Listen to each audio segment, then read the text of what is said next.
Happiest country in the world daw ang Finland, pang-8 taon na niya sa list na number 1. Link in description sa content natin noon na Are you happy living in the happiest country in the world? Char, mga drama natin years ago.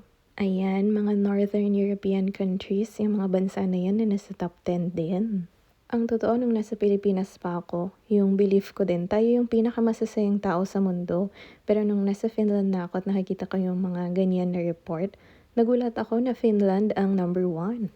Hindi ko rin naman masasabi na nung nasa Finland ako, mas sumaya ang aking buhay. Tapos nung wala ako sa Finland, hindi ako masaya sa buhay. Siyempre, napakaraming advantages, parang mas tumas yung sahod, ganyan, compared sa sahod sa Pilipinas. Pero yung family mo, nandun din naman, and friends na sa Pilipinas. At maliban dun sa tanong nila kung best possible life mo daw, ito yung ibang variables. Agree ba tayo dyan na masaya sa Finland? Oo naman, positive. Lalo na na-agree ako na mataas yung ranking niya dyan sa social support. Lalo na dito, libre naman yung aral ng mga bata hanggang college, pati yung medical expenses mo malakas yung sagot ng government. Na-feel ko ba na hahaba yung buhay ko dito? Yes, kasi parang yung crime rate pa nga lang mas mababa na compared dun sa atin sa Pinas. At syempre, kung mas stable ka rin financially, parang mas malaya ka rin mag-isip, gumalaw, ganyan. Tapos yung issue ng corruption dito, hindi ganun kalala na parang sa atin na nababalita sa Pinas. Parang may once na nabasa lang ako dati, ngayon never na akong nakakita, or hindi lang kasi ako masyadong tumututok sa balita nila. And alam ko rin naman na isa siya sa mga mas mayayaman na bansa sa Europe. Hindi pinakamayaman pero hindi rin pinaka-poor. Nagulat din ako dito sa part na to na yung US hindi siya kasama sa top 10. Pero alam naman natin lahat yung American Dream nung nasa Pinas tayo. Or kahit saan ka pa na ibang bansa, alam natin na sikat yung US. Parang yung na-mention sa US, na-feel ko rin yun nung nasa Pinas ako nung less than 30 ka at feeling mo mas malungkot ka. Feel ko noon yung less optimistic about living standards. Nagulat din ako dyan sa part ng trust, social connections, relationships, kasi feeling ko ang taas naman yan sa atin sa Pinas.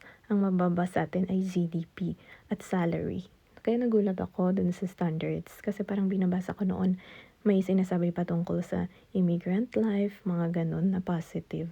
Kaya noon nag-agree ako pero ngayon parang nagulat ako dun sa mga ganun na metrics. Gaya nitong mga bago na Costa Rica at Mexico, hindi naman natin naiisip yung mga mayayamang bansa na kasama yung mga dalawang yan, di ba? Pero kasama nga sila, sinasabi na hindi lang daw kayamanan ang nagpapasaya. Basic economic needs nga naman, isipin mo lang yung health, education, tapos tulong kung kunwari matanda ka na wala kang family, mga ganun ba. Denmark, hindi ko pa napupuntahan maliban sa airport siguro. Pero 10 years na daw siya dyan sa happiest countries. 10 years. Yung mga tao naniniwala sila sa kabutihang loob ng ibang mga tao. O diba? Nakakasaya rin yun ng buhay. Sa nababasa kong to na parang kalahati ng income mo daw ay tax. Mas mataas pa to sa tax namin sa Finland pero masaya din naman sila kasi nga yung healthcare, ayan na naman, childcare, mataas yung bayad ng government dyan. Doon napupunta ang tax.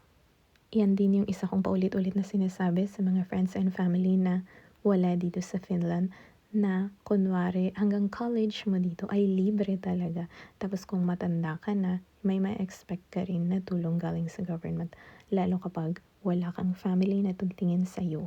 Mention ko din itong environmental quality. Dito lang ako sa Finland napapadalas pumunta sa parks, napaka-accessible at mataas ang forest cover nila. Kahit dito sa cities, opo, napakaraming mga puno, may rivers, may lakes. Kahit dun sa mga puno-puno sa tabi lang ng apartment building namin, nakakakita ako madalas ng mga rabbit, squirrel, nasa city po kami. Sa Pinas naman, nung nasa mountain province ako, talaga namang part of nature ka doon. And sa Baguio City din naman, may parks doon. At dumaan din sa feed ko ito, ayan nga, Filipino work culture doesn't really encourage work-life balance. Rank second to last place ang Pilipinas. Nung nag-work ako sa Pinas, 10 years ago, ganyan din yung nafe-feel ko. Siyempre yung life mo, yun na rin yung mga friends mo sa work, yun na yun. At syempre kung yung sahod ko noon ay afford ko ng maging free, nadala niyo yung variables kanina kasama yung freedom. Syempre hindi rin ako alis ng Pilipinas, pero alam niyo na nangyari kaya walay na. Pero hindi rin ako agree dyan na top 10 dangerous places for workers ang Pilipinas. Nag-work din ako doon ng 3 to 4 years. Hindi ko naman feel na in danger ako habang nagtatrabaho. Yung violence, intimidation, murder. Wala naman ako niyan. So wala din kaming union. Siyempre may maganda at hindi maganda na employer din.